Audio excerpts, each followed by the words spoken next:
Hi, I'm Chris Briggs-Hale, and this is the Headwaters. Why your back-to-school meeting year-long theme might die by October.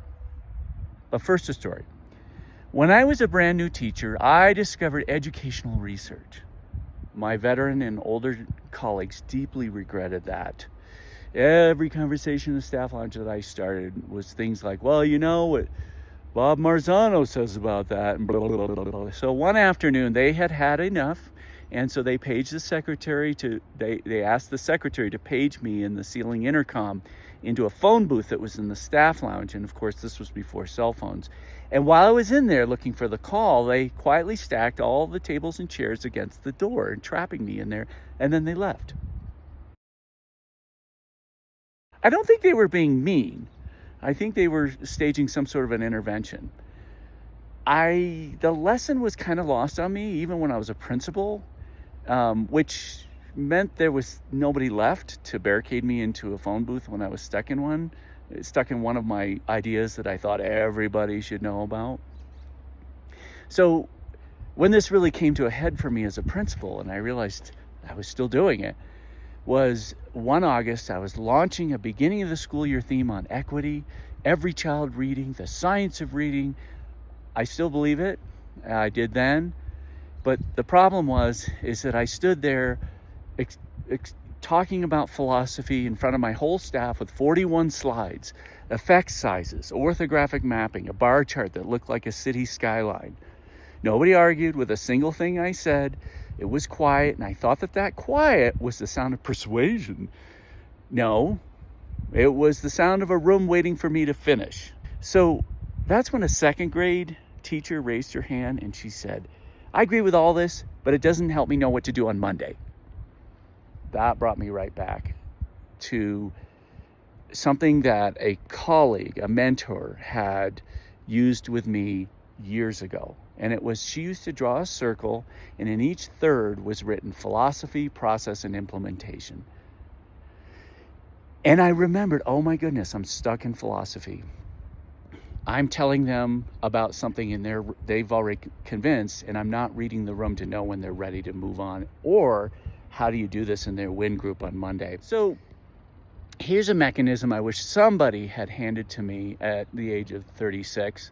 The room tells you, listen to the shape of the questions they're asking you. Why are we doing this? That's the shape, perhaps, of a philosophy, a why question. Stay there. Make the case. If they ask, who decides? When do we meet? When? That's process. So stop selling and start designing collaboratively with them. How do I do this on Monday? What does this look like? I don't know how to teach that. Where? Implementation.